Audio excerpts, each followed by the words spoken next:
여러분 인생사 가운데 어떤 경우에도 서로 믿고 의지했던 사람에게 중요한 부탁을 했다가 거절을 당해 보신 적 있으십니까? 그때 여러분의 감정은 어떠셨습니까? 그렇습니다. 매우 불쾌하고 아마 대부분이 그럴 것입니다. 배신감을 느낄 것입니다. 어떻게 그럴 수 있을까? 나는 그를 그렇게 생각하지 않았는데 라는 생각을 갖게 될 것입니다. 그런데 말입니다, 우리가 나의 전부인 것으로 믿고 의지하는 하나님께 정말 내 인생의 중요한 문제를 가지고 간절히 기도했는데 하나님으로부터 안 돼 라는 응답을 받았다면 그때 우리의 마음, 우리의 감정은 어떨까 하는 것을 한번 여러분 생각해 보십시오. 내가 정말 하나님이 내 기도를 응답해 주실 것을 믿고 하나님께 기도했는데 하나님이 내 기도에 대해서 안 돼라고 하는 응답을 하셨다면 그때 우리는 어떨까요? 예수님께서는 마태복음 7장 7절로 8절에 우리가 잘 아는 말씀을 하셨습니다. 구하라 그리하면 너희에게 주실 것이요, 찾으라 그리하면 찾아낼 것이요, 문을 두드리라 그리하면 너희에게 열릴 것이니 구하는 이마다 얻을 것이다. 믿습니까? 구하는 이마다 찾아낼 것이다. 구하는 이마다 열어줄 것이다 라는 기도 응답에 대한 분명한 약속을 주셨어요. 그런 다음에 마태복음 7장 9절로 11절을 보면 이렇게 기록합니다. 너희 중에 누가 아들이 떡을 달라 하는데 돌을 주며 생선을 달라 하는데 뱀을 줄 사람이 있겠느냐? 있습니까? 없습니다. 그런 부모 없단 말이죠. 그러면서 말하기를 너희가 악한 자라도 좋은 것으로 자식에게 줄 알거든. 하물며 하늘에 계신 너희 아버지께서 구하는 자에게 뭘 주지 않겠느냐? 좋은 것을 주지 않겠느냐? 그러니까 기도하는 사람에게 우리 하나님은 뭘 주신다? 좋은 것을 주신다. 그리고 누가복음 18장 1절로 8절에 보면 예수님께서 말씀하기를 이렇게 말씀해요. 같이 읽어볼까요? 시작. 항상 기도하고 낙심하지 말아야 할 것을 비유로 말씀하셨다. 항상 우리가 기도하고 낙심하지 말아야 한다. 따라서 기도하고 낙심하지 말라. 그러면서 그 본문에는 무슨 내용이 나면 어떤 도시에 한 불의한 재판관이 있는데 하나님도 두려워하지 않고 사람을 무시하는 이런 재판장이 있었다는 거예요. 그런데 어느 날 이 불의한 재판관에게 한 과부가 찾아와서 자신의 원한을 풀어달라고 날마다 찾아와서 내 원한을 풀어주세요. 내 원한 풀어주세요. 라고 이 부탁을 하는 겁니다. 매일 아침 와서 그러는 거예요.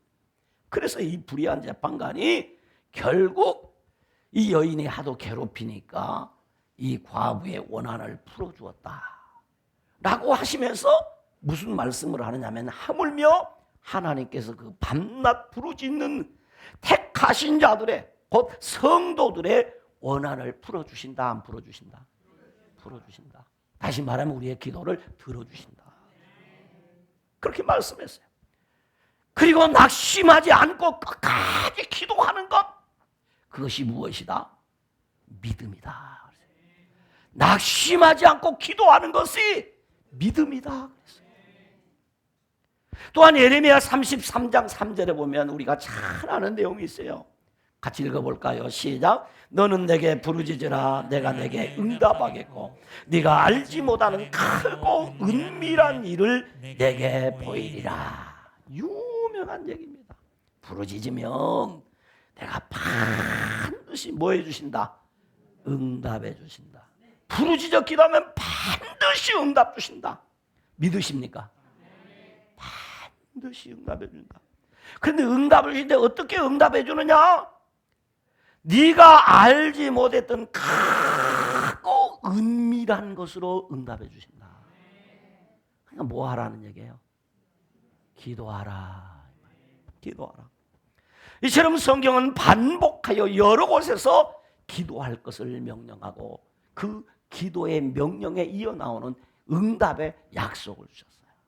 그런데 아까 제가 여러분에게 소개했던 누가복음 18장 1절에 항상 기도하고 낙심하지 말아야 할 것이라는 이 말씀을 통해서 우리가 알 수 있는 것은 우리의 기도가 우리가 원하는 대로 응답받는 것이 아님을 암시하고 있다는 거예요.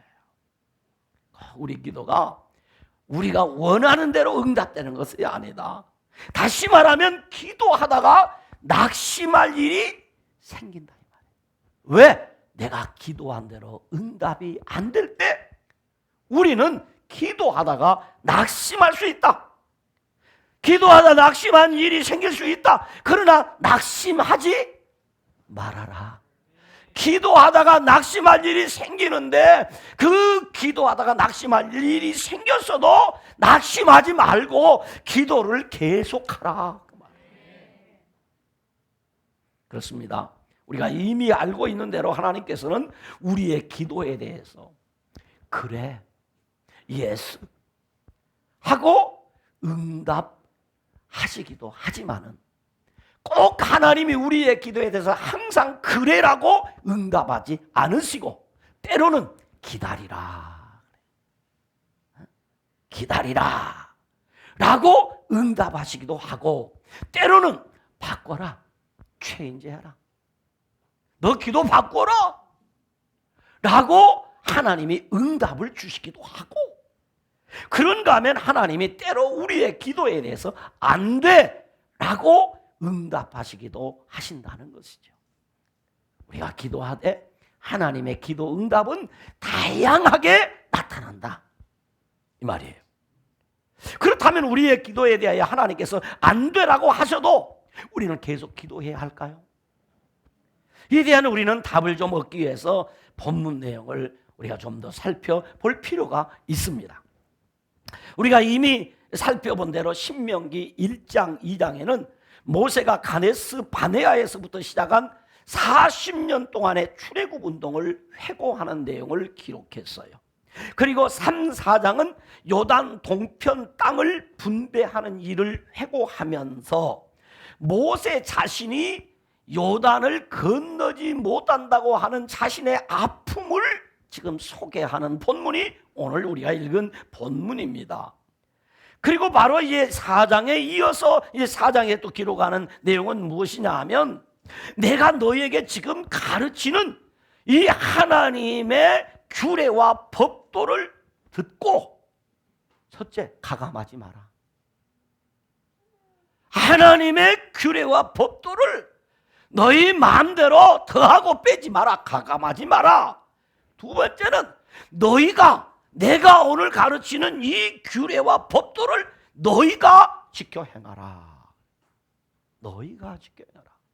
세 번째는 가감하지도 말고 너희가 지켜 행할 이 하나님의 법도와 규례를 내 아들들과 내 손자들이 세상에 사는 날 동안 하나님 경외함을 배우게 하며 그 너희 자녀들이 또 그 자녀들에게 이 하나님의 법도와 규례를 뭐하게 하라? 가르치게 하라. 그리고 오늘 모세는 말합니다. 왜 그렇게 해야 되느냐 하면 4장 25절에 보면 그 땅에서 아들을 낳고 손자를 얻으며 오래오래 복을 받아 살 때에 스스로 부패하여 무슨 형상의 우상이든지 조각하여 만들지 말라. 그리하면 어떻게 하느냐? 4장 40절에 우리 한번 읽어봐요. 같이 읽습니다. 시작. 너와 내 후손이 복을 받아 내 하나님 여호와께서 내게 주시는 땅에서 어떻게 한다고요? 한없이 오래 살리라 그랬어요. 여러분 어떻게 하기를 원해요? 여러분 자녀들이 복받아 살기 원하십니까? 잘 되기를 원하십니까? 그러면 한마디로 신앙으로 키워라. 이게 신명기 4장에 나오는 내용입니다. 그리고 오늘 설교 본문인 3장 23절로 29절의 내용을 살펴보면 모세는 이미 하나님께서 요단을 건너 아름다운 산과 들이 있는 약속의 땅, 젖과 꿀이 흐르는 땅에 들어가지 못할 것이라고 했지만 그 크신 하나님 앞에 엎드려서 기도합니다. 뭐라고 기도하느냐? 오늘 본문으로 돌아갑니다. 25절, 26절을 한번, 25절만 한번 읽읍시다. 25절 같이 읽습니다. 시작. 구하옵나니 나를 건너가게 하사 요단 저쪽의 아름다운 땅, 아름다운 산과 레바논을 보게 하옵소서. 뭐 하게 해달라는 겁니까? 나도 요단강 뭐하게 해주시옵소서. 건너가게 하여 주시옵소서. 여러분, 이해가 안 되는 부분이잖아요. 자, 지금 출애굽 운동의 리더가 누구입니까? 모세입니다. 그런데 모세가 지금 요단을 건너가기 전 모압 평지에서 그 자녀들과 그 만나세들과 함께 모여 지금 특별 집회를 하는 가운데 그 만나세들이 하는 말이 너희들은 저 땅에 가지만은 나는 저 땅에 못 간다. 왜 내가 저 땅에 못 가는지 아냐? 나는 그래서 지금도 저 땅에 가게 해달라고 하나님 앞에 기도하고 있단다. 그런데 하나님은 내 기도에 어떻게 반응하셨는지 아니? 그런데 하나님은 이렇게도 평생의 소원을 가지고 하나님 앞에 기도하는데 하나님은 나의 기도에 대해서 어떻게 반응하셨는지 너희는 아느냐? 26절을 읽어봐요. 어떻게 하나님이 반응하셨는지. 자, 우리 성경으로 돌아 성경 26절 읽습니다. 시작. 여호와께서 너희 때문에 내게 진노하사 내 말을 듣지 아니하시고 내게 이르시기를 그만해도 족하니 이 일로 다시 내게 말하지 말라. 뭐라고 그래요? 됐다. 나는 너의 기도를 듣지 않겠다. 이만큼 내가 은혜 받은 것, 복 받은 것도 이제는 족하니 그만해라. 한마디로 딱 말하면 모세의 이 간절한 기도에 하나님이 안 돼, 너! 라고 했다는 것입니다. 이 본문을 조금 이해하게 해서 본문의 배경이 되는 민수기 20장 1절로 13절에 보면 모세와 이스라엘 백성들이 신광야 가데스에 머물 때에 모세를 그 나일강에서 건져줬던 그 누나 미리암이 죽습니다. 누나가 죽어요. 그래서 누나 장례식을 치릅니다. 장례식이 막 마치고 나니까 백성들이 모세와 아론에게 찾아와서 원망하며 시비를 겁니다. 이 땅에 물이 없으니 우리가 목이 말라 죽겠다. 어찌하여 우리를 이 땅으로 이곳으로 인도하여 우리를 죽게 하느냐고 하면서 모세에게 시비를 겁니다. 모세와 아론은 어떻게 할 방법이 없었어요. 그래서 성경에 보면 회막문에 가서 엎드렸다 말이에요. 그랬더니 하나님이 무슨 말씀을 들으냐면은 반석 백성들을 다 불러 모으고 지팡이를 들고 반석 앞에 가서 명령을 해라. 반석에게 물을 내라 하면 반석에서 물이 솟아날 거야 라고 했어요. 그런데 가만히 모세가 생각하니까 뭐가 나? 화딱지가 나는 거예요. 지금 모세와 아론이 뭐 했다고 그랬죠 아까? 누님 장례식 치렀다고요. 누님 장례식을 마치고 오니까 지금 위로를 받아도 부족한데 지금 백성의 지도자들이 나와가지고 모세에게 덤벼 어찌해서 우리 이곳에 가서 죽게 하느냐고 막 오늘 성경에 보면 다투었다. 그래서 다툼이라는 뜻의 무리바라는 그 셈이 생긴 거예요. 시비를 거는 거예요. 그러니까 모세가 성경에 보니까 그 백성들을 반석 앞에 모이게 한 후에 그 들고 있던 지팡이로 반석을 2번을 내리쳐버렸어요. 명령하라고 그랬는데 내리쳐서. 그랬더니 그 반석에서 물이 솟아서 온 회중들과 짐승들이 다 마셨다고 그랬어요. 그런데 이에 대하여 민수기 20장 12절에 보니까 이렇게 기록을 했어요. 같이 읽어봐요. 같이 읽습니다. 여호와께서 모세와 아론에게 이르시되 너희가 나를 믿지 아니하고 이스라엘 자손의 목전에서 내 거룩함을 나타내지 아니한 고로 너희는 이 회중이 내가 그들에게 준 땅으로 인도하여 드리지 못하리라. 모세와 아론이 들어가지 못한다. 그래서 그 다음에 아론은 바로 죽습니다. 그러니까 모세는 지금 가나안 땅에 들어간다 못 들어간다? 이걸 안다 모른다? 잘 알고 있습니다. 이 무리바 물 사건으로 해서 모세는 가나안 땅에 들어가지 못한다는 것을 너무나 잘 알고 있는데도 불구하고 오늘 본문에 보니까 본문 23절에 그때에 내가 모세가 여호와께 뭐 했다? 간구했다. 그리고 오늘 25절에 보니까 모세가 하나님께 구했다. 구하옵나이다 라는 표현에서 알 수 있듯이 모세가 안 된다는 응답을 받았는데도 불구하고 기도하고 또 기도했다. 안 된다고 했는데 기도하고 또 기도했다 그 말이에요. 그래서 우리가 중요한 것을 깨닫습니다. 그것은 하나님이 안 돼라고 해도 기도해야 한다는 것입니다. 우리는 자주자주 하나님이 내 소원을 들어주시고 내가 원하는 대로 기도를 응답해 주시면 하나님이 나를 참 많이 사랑하시고 하나님은 정말 살아계시고 하나님은 정말 하나님의 은혜는 감격스럽다고 좋아합니다. 그러나 내가 원하는 대로 이루어지지 않고 열심을 다해 간절히 기도했는데도 원하는 응답이 없거나 안 되면 하나님이 야속하다고 합니다. 낙심합니다. 좌절합니다. 하나님이 나를 사랑하지 않는다고 생각을 하거나 혹은 우리 믿음이 부족하다 아니면 우리가 기도를 좀 더 세게 능력 있게 하지 못했기 때문이다 라고 생각을 합니다. 그러나 이러한 일은 믿음이 부족한 사람들에게만 있는 일이 아니라는 거예요. 여러분, 우리가 하나님 앞에 기도했을 때 하나님이 안 돼라고 응답하는 것은 믿음이 부족한 사람들에게만 있는 일이 아니라 위대한 믿음의 사람으로 하나님의 능력과 축복을 체험하던 사람들에게도 하나님 앞에 드린 기도에 안 돼라는 응답이 있다는 거예요.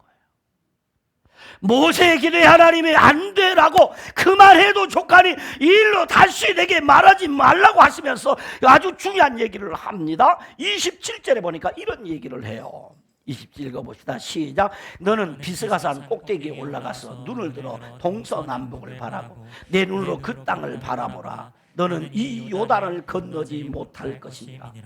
약 올리는 겁니까? 너무하지 않아요?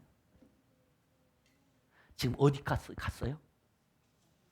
요단강 바로 건너면 약속의 땅입니다. 문턱까지 왔어요.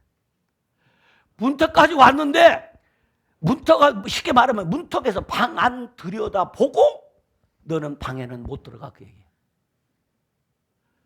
비스가 사는 가나안 땅이 다 보이는 상당히 높은 산이라고 그래요. 그 산에 올라가서 그 땅을 동서남북을 다 보라 그리고 들어가라 이래야 되잖아요. 보고 들어가지 말라는 거예요. 모세 안 되는 거예요. 그렇다고 모세가 기도를 포기해야 될까요? 아니라는 거예요.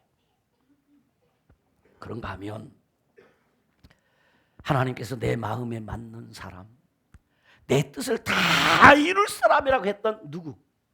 다윗.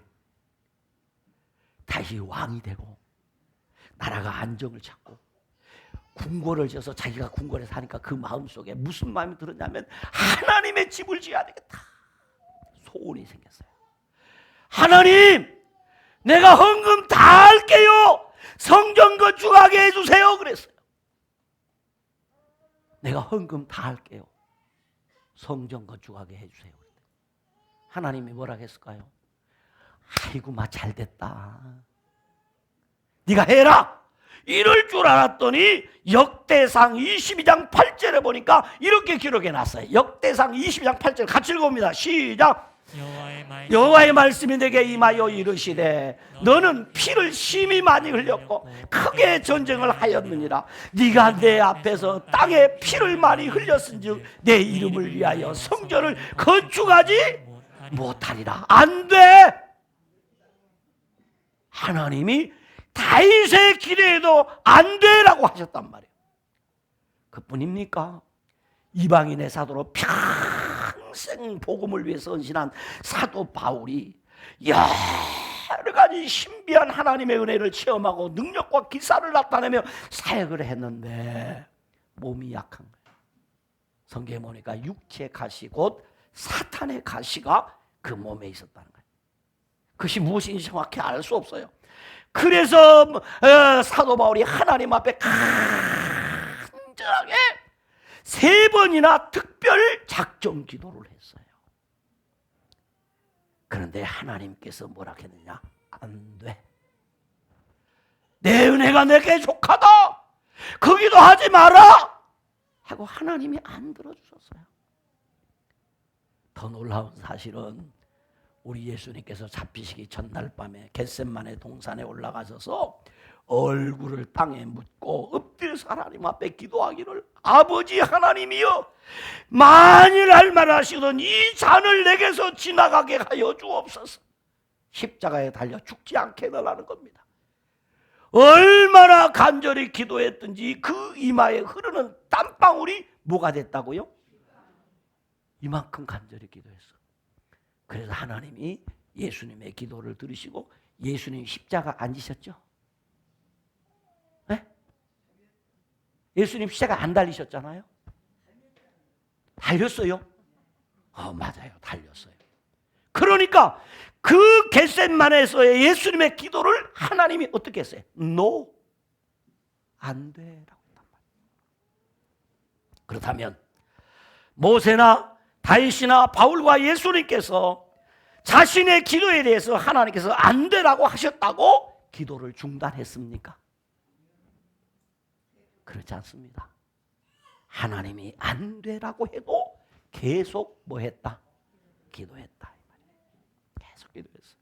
그러므로 하나님이 안 되라고 해도 계속 뭐 해야 된다? 기도해야 한다. 사랑하는 알곡의 형제자매 여러분, 믿음으로 간절히 하나님 앞에 엎드려 평생의 소원을 이루어달라고 기도했는데 하나님은 안 되라고 하심으로 해결되지 못한 삶의 문제가 우리에게도 있을 수 있습니다. 그렇다면 이것은 믿음의 문제인가요? 열심의 문제인가요? 최선을 다해 하나님 앞에 기도했는데 하나님이 안 되라고 응답하신 것은 이건 믿음의 문제도 아니고 열심의 문제도 아니라는 것입니다. 모세와 다윗과 바울이 믿음이 없어서 이들이 간절하게 기도하지 않아서 이 소원이 이루어지지 못하는 것이 아니라는 것입니다. 이것은 믿음의 문제나 열심의 문제가 아니라 기도의 본질에 관한 문제라는 거죠. 기도의 본질에 관한 문제.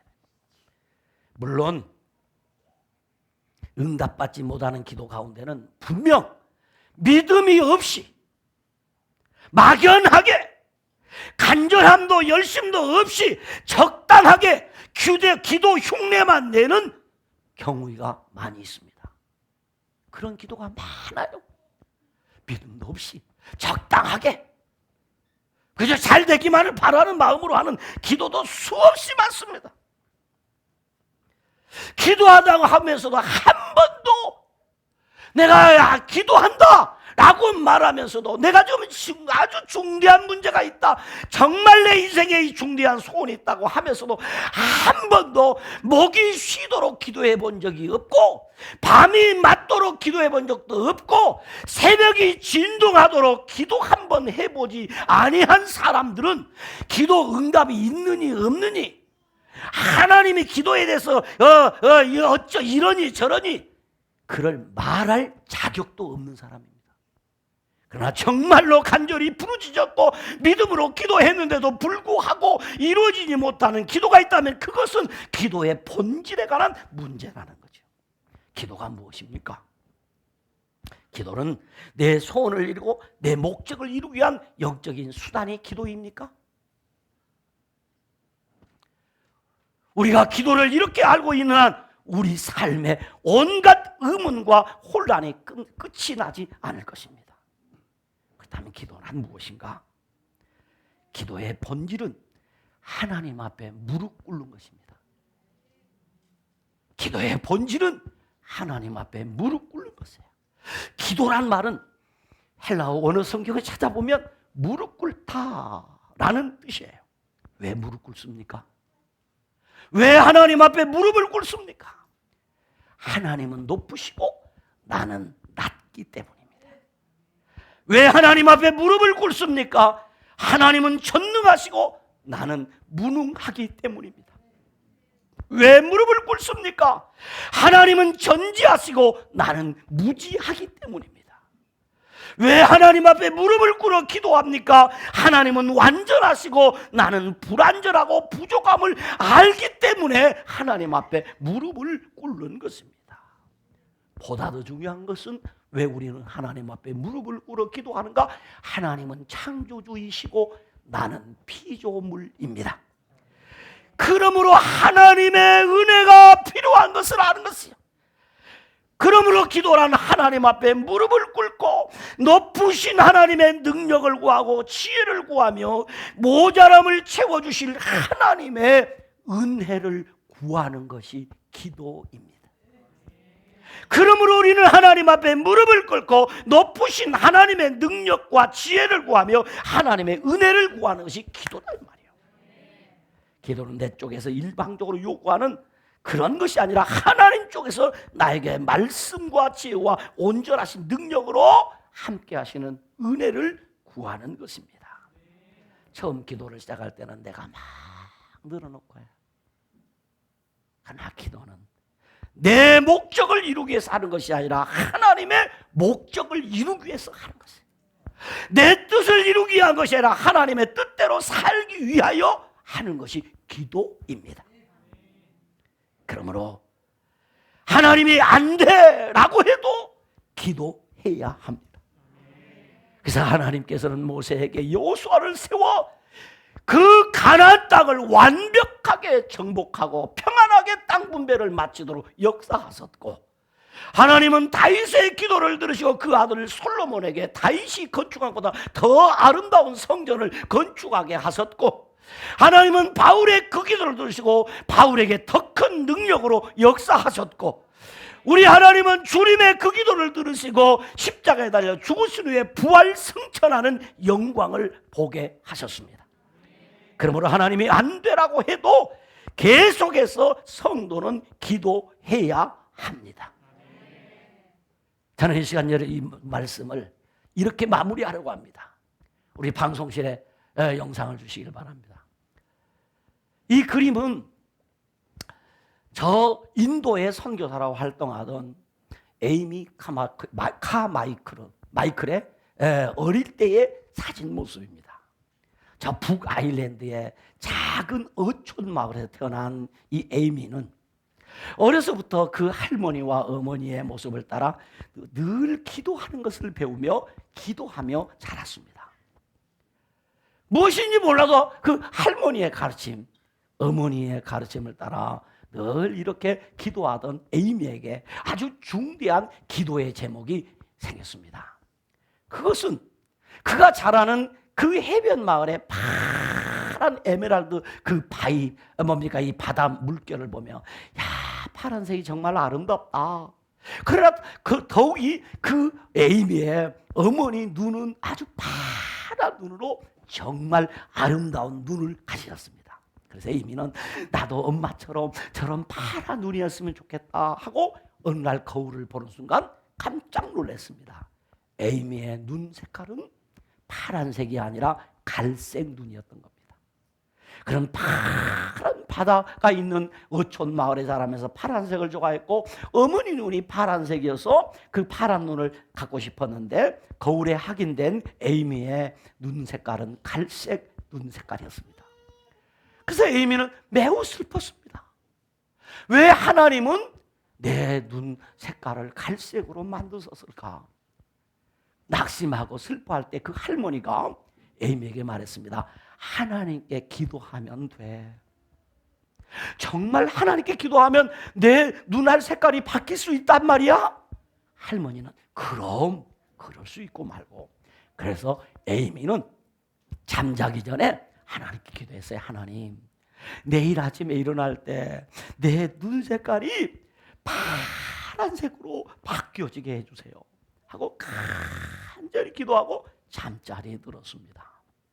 그러나 다음 날 아침에 일어나서 다시 거울을 보았는데 에이미의 눈알 색깔은 파란색으로 바뀌었을까요? 안 바뀌었을까요?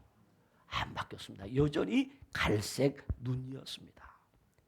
에이미는 크게 실망했습니다. 그래서 할머니가 달려가서 엉엉 울었습니다.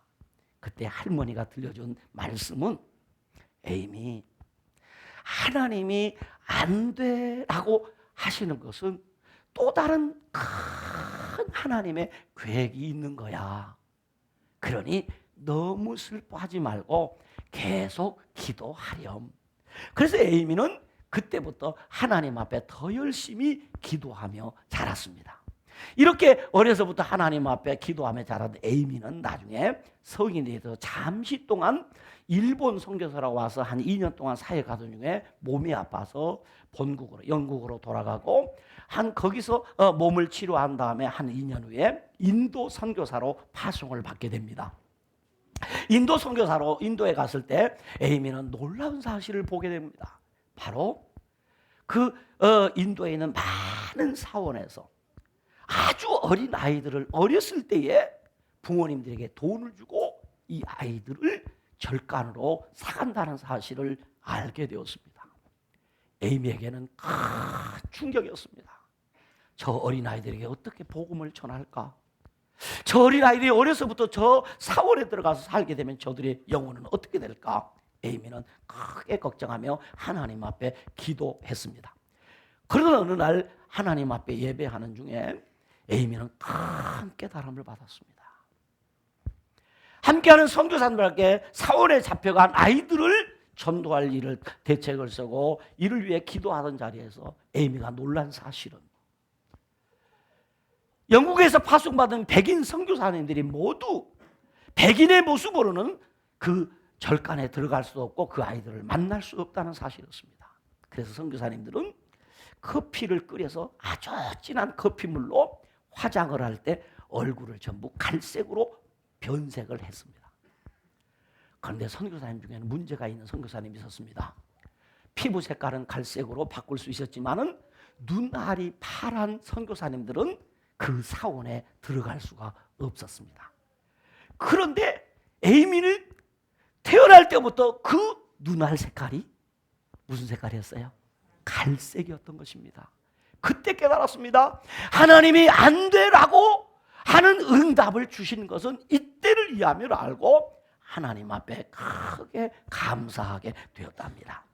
그 후 에이미는 이제 변장을 하고 그 사원에 가서 사원에서 자라는 어린아이들 한 사람 한 사람 만나 복음을 전하고 그들에게 예수 그리스도를 믿도록 했습니다.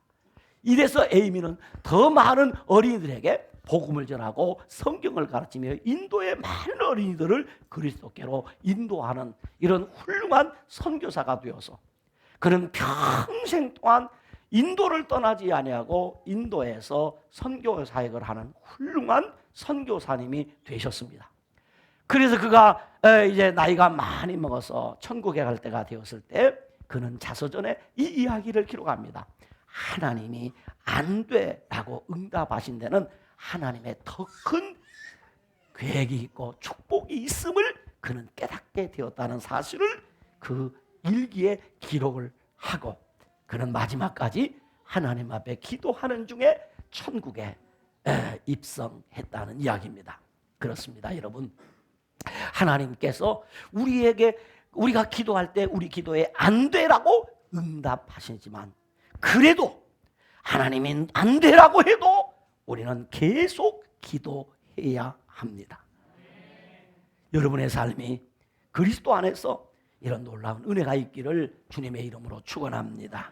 기도하겠습니다. 하나님 아버지 참 고맙고 감사합니다. 주신 말씀을 우리 가슴에 담습니다.